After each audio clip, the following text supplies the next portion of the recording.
அந்த நாளிலும் வேதத்திலும் நம்ம ஒரு சில வசனங்களை நம்ம வாசித்து கர்த்தருடைய வார்த்தைகளை நம்ம கேட்போம். எடுத்துக்கொள்ளுங்கள். மத்தேயு சுவிசேஷ புஸ்தகம் 28ஆம் அதிகாரம் எடுத்துக்கொள்ளுங்கள். மத்தேயு சுவிசேஷ புஸ்தகம் 28ஆம் அதிகாரம், அதுல 6வது வசனத்தை நம்ம வாசிப்போம். அவர் இங்கே இல்லை, தாம் சொன்னபடியே உயிர் செலுந்தார். கர்த்தரை வைத்த இடத்தை வந்து பாருங்கள். எல்லாரும் அறிந்திருக்கிற வார்த்தையின்படி நம்முடைய ஆண்டவர் உயிர்த்தெழுந்த தெய்வம் என்பதை நாம விசுவாசிக்கிறோம், நம்புகிறோம். அந்த விசுவாசம் நம்முடைய ஜீவ நாட்கள் முழுவதும் நிலைத்திருப்பது ரொம்ப ரொம்ப நல்லது. வேதம் சொல்கிறது, ஆண்டவராக இயேசுவானவர் தாம் சொன்னபடியே உயிர் தெழுந்தார் என்று சொன்னது போல இந்த நாள் வரைக்கும் ஆண்டவராகிய இயேசுவின் கல்லறை மட்டுமே திறந்த வண்ணமாக இருக்கு. நீங்க ஒரு 2-3 லட்சம் ரூபாய் செலவழிச்சு எருசலேம்ல போய் நீங்க போய் பார்த்தீங்கன்னா இப்ப வரைக்கும் இயேசுவை வைத்த இடம் திறந்த வண்ணமாகவே இருப்பதை நம்ம என்ன செய்யலாம், பார்க்கலாம். அவ்வளவு பணம் இல்லை அப்படின்னா நீங்க யூடியூப்ல தட்டி பார்த்தாலும் என்ன செய்கிறது, வீடியோக்கள் இருக்கு. இயேசு வைத்த கல்லறை இன்னும் திறந்த வண்ணமாக இருக்கு.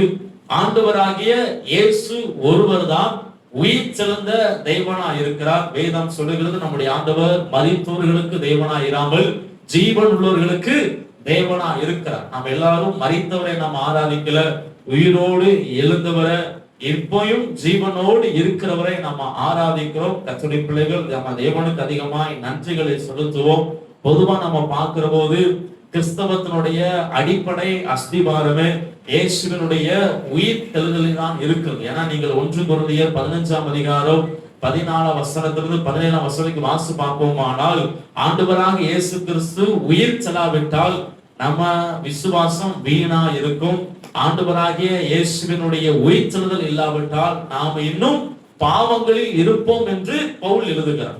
நல்லா கவனிக்கணும். கல்வாரி சிலுவையில ஆண்டவராக இயேசு நம்முடைய பாவங்களை சுமந்து தீர்த்திருக்கிறார். ஆனால் இயேசுவினுடைய உயிர் செல்லுதல் அதை உறுதிப்படுத்தியிருக்கிறது. இயேசு மரித்து மட்டும் பெய்திருப்பார், ஆனால் நமக்கு அந்த பாவ மன்னிப்பாகிய மீட்பு கிடைத்திருப்பது கடினமாயிருக்கும். ஆனால் இயேசுவினுடைய உயிர் செல்லுதல் நமக்கு அந்த மீட்பை உறுதிப்படுத்தியிருக்கிறது, நம்முடைய விசுவாசத்தை உறுதிப்படுத்தியிருக்கிறது.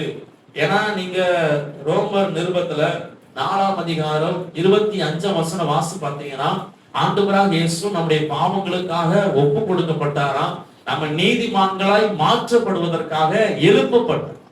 அப்படின்னா இன்னைக்கு நம்ம எல்லாரும் நீதிமான்களா இருக்கிறோம். இயேசுவின் உயிர்த்தெழுதலை விசுவாசிக்கிறவர்கள், இயேசுவை விசுவாசிக்கிற யாவரும் நீதிமான்களாக மாற்றப்பட்டு இருக்கிறார்கள். அப்ப இயேசுவினுடைய உயிர்த்தெழுதல் ஏன் அப்படின்னா, நம்மை நீதிமான்களாய் மாற்றுவதற்கும், நம்மை ஆசீர்வதிப்பதற்கும், நித்திய ஜீவனை சுதந்திரித்துக் கொள்வதற்காகவும் ஆண்டவராக இயேசுவானவர் 2000 ஆண்டுகள் முன்பாக உயிரோடு கூட எழுந்து இப்பையும் ஜீவன் உள்ளவராக இருக்கிறார். இயேசுவினுடைய உயிர்த்தெழுதல் ரொம்ப ரொம்ப முக்கியம்.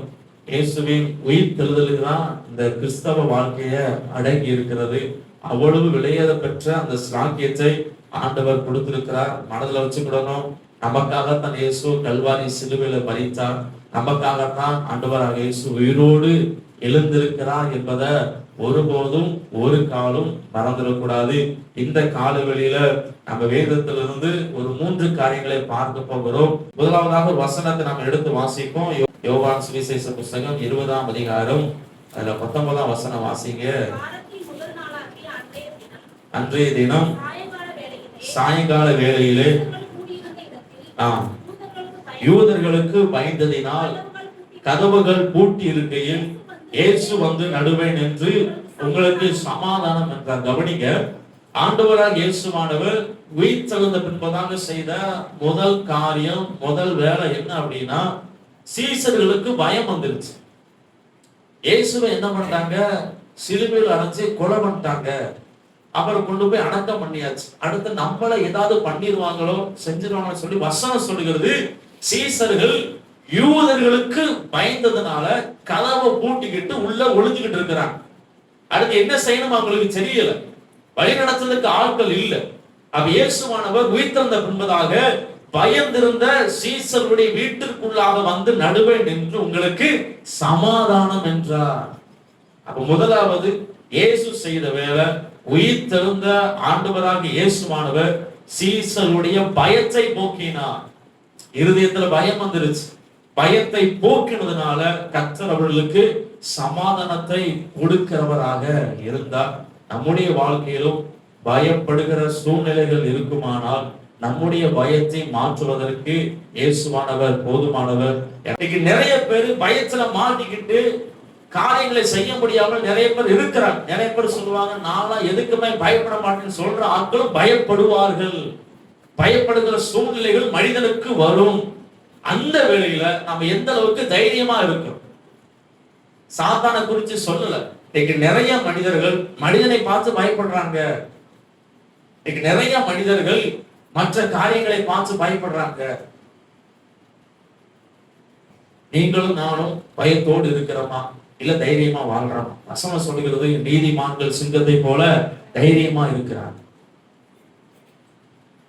ஆனா ஆண்டவர் சொல்லுகிறார், நம்முடைய ஆண்டவர் பயத்தை போக்குகிறவர் இருக்கிறார். முதலாவது உயிர்த்தெழுந்த ஆண்டவர் சீசருடைய இருதயத்தில் இருந்த பயத்தை போக்கி அவர்களை தைரியப்படுத்தினது போல நம்முடைய ஆண்டவரும் நம்முடைய பயத்தை போக்கி நம்மை தைரியப்படுத்துவதற்கு அவர் போதுமானவராக இருக்கிறார். இந்த நாளில நம்மை பயம் கொடுத்துக்கிற சூழ்நிலைகள் எதுவா இருந்தாலும் எல்லாவற்றையும் தெய்வ சமூகத்தில் ஒப்பு கொடுத்து நம்ம ஜெபிப்போம்.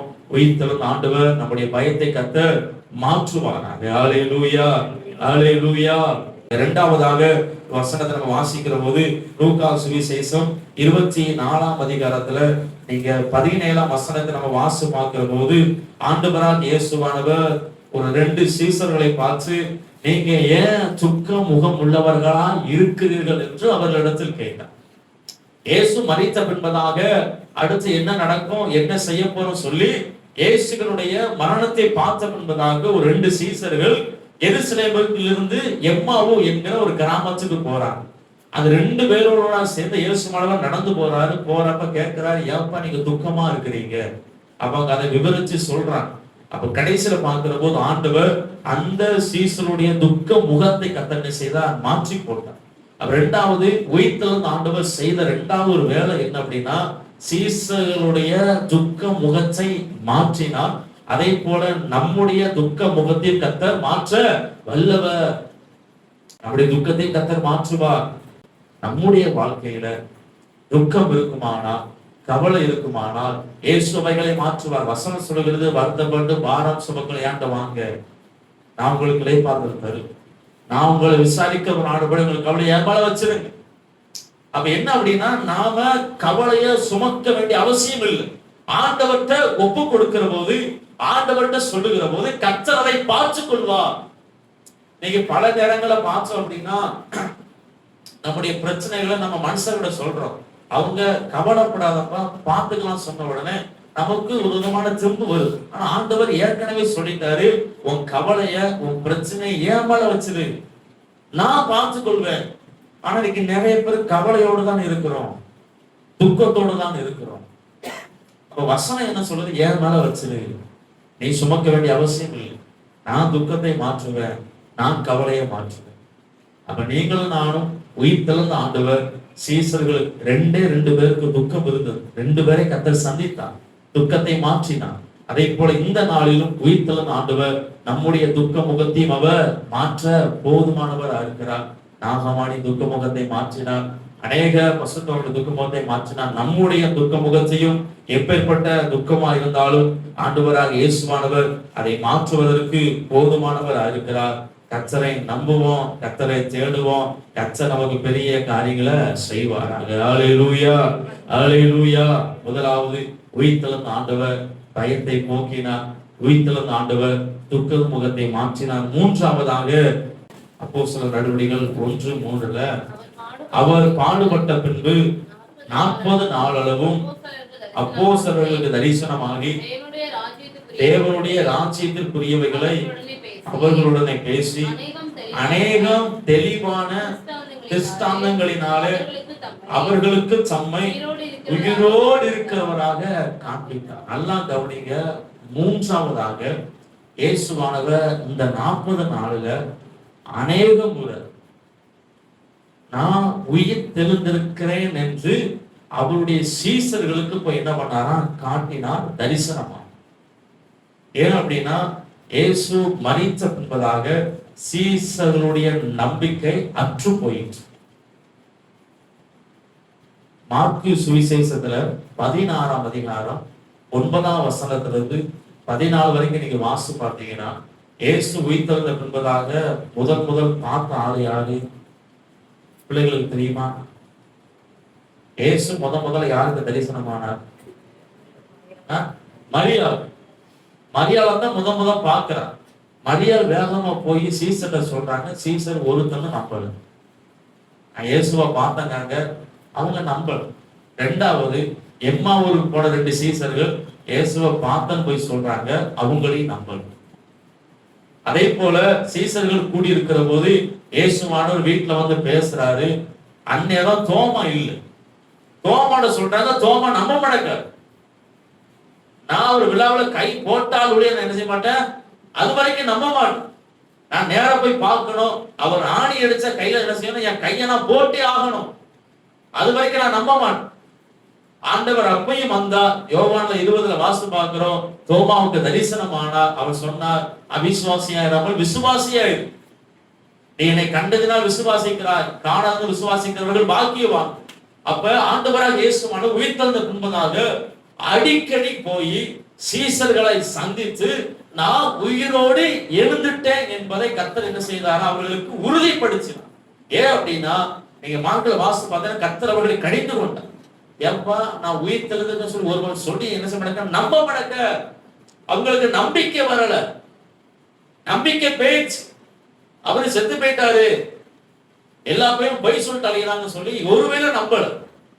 அதனால வேதம் சொல்லுகிறது, அநேக முறை எத்தனை முறை சொல்லல, அநேக முறை ஆண்டவர் அவர்களுக்கு தரிசனமாயி போய் நான் உயிர் தெழுந்துட்டேன் சொல்லி அநேக காரியங்களை அவர்களோடு கர்த்தர் என்ன செய்தார், பேசினார். மூன்றாவதாக உயிர்த்தெழுந்த ஆண்டவர் நம்பிக்கை இல்லாதவர்களுக்கு, நம்பிக்கை இழந்து போன சீசர்களுக்கு ஆண்டவர் திரும்பவும் நம்பிக்கையை, விசுவாசத்தை கொடுத்தார்.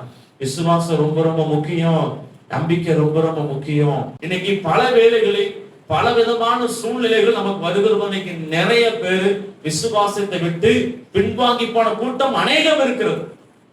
கர்த்தருடைய பிள்ளைகள், ஆண்டவராக இயேசுவானவர் உயிர்த்தெழுந்த தேவனா இருக்கிறார். நம்முடைய ஆண்டவர் நமக்கு நம்பிக்கையை கொடுக்கிறவர். கர்த்தரை நோக்கி பார்க்கணும்.